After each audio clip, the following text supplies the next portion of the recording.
皆さんこんにちは。こんにちは。今日は工具の話をします。リクエストあったからね。多分工具の紹介をしてほしいって感じのリクエストだったと思うんだけど、実は紹介するほど理想的な工具は揃ってないんだよね。一番立派なのは箱だったりします。気持ちよくなる水を飲んだ時勢いで買ってしまった10万円以上する箱ね。反省してます。でも可愛いでしょ？反省してなそう。工具って趣味レベルの使用頻度だとそうそう壊れません。なので初心者の頃によく考えずに買った工具も結構残ってて、ちぐはぐな感じのセットになってます。とはいえまだ使える工具をグレードアップや統一感のために処分して入れ替えるまで流行るつもりありません。なのでこの動画では、人生2回目で、もし今の知識のまま一から揃えることができるならどうするかなってテーマで考えてみようかと思います。効率中的工具の揃え方。まず最初に買うのは L 字の六角レンチと思わせて携帯工具です。アーシ愛用は PB スイスツールのバイクツールだけど、人生2回目でもこれがいいかと思います。これ、過去にショート動画で紹介したことあるけど、すごく良いものです。これ一つでかなりの作業に対応できます。ポジション調整、変速調整、クリート交換、タイヤ交換など、特殊工具や大きめの工具が必要な部分以外なら大体対応可能です。付属するビットは規格品なので、ビットを買い足せば珍しいサイズでも対応可能です。携帯工具だけど、家で使っても全然 OK かと思います。ここらへん異論あるところなんですが、アーシとしては家でも携帯用の道具を使うべきかと思います。じゃないと外でトラブった時にどこまでできるかわかりませんからね。反対意見としては、簡易的な工具ではボルトを傷めやすいとか、作業効率が悪いといったとこがあるかと思います。作業効率は微妙なラインですが、PB スイスツールのビットは工具界全体から見ても品質はトップクラスですので、ボルトを傷める心配は少ないかと思います。作業者次第だけど、作業性や作業効率も個人的にはかなり良いと思ってますが、多少好みが分かれるかもしれません。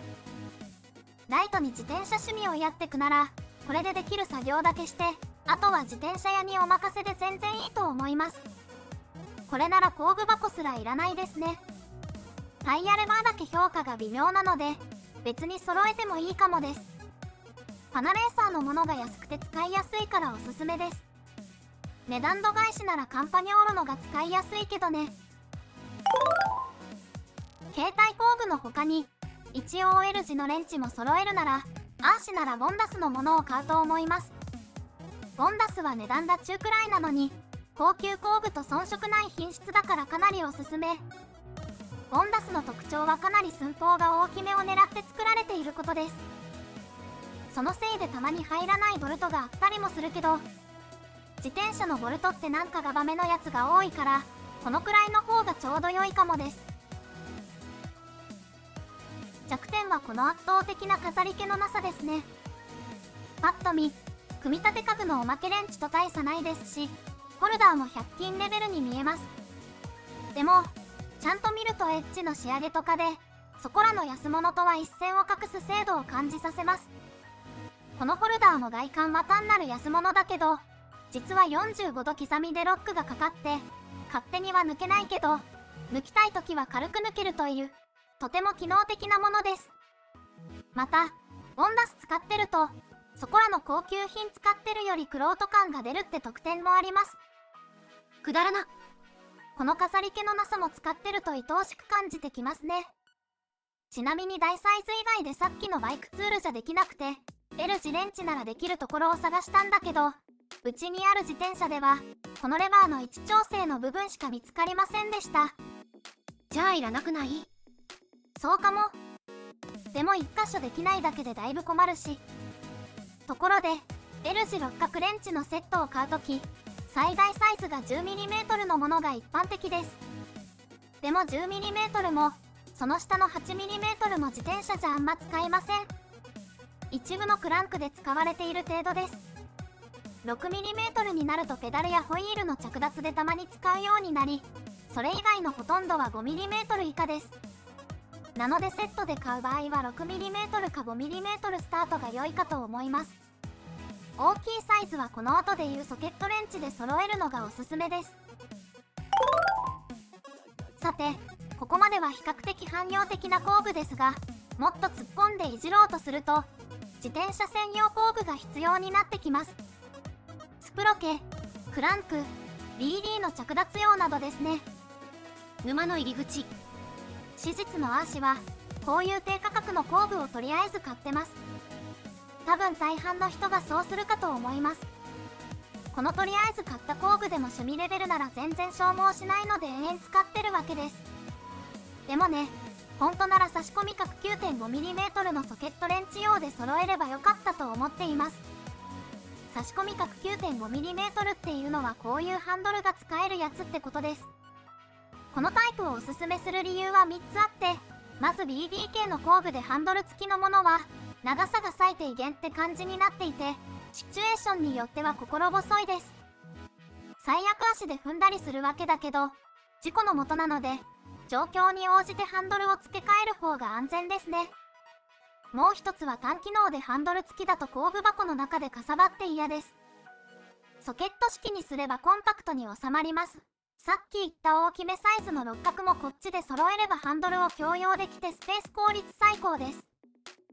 最後に3つ目は、より丁寧に作業したくなった場合、トルクレンチにそのまま対応できるのが偉いです。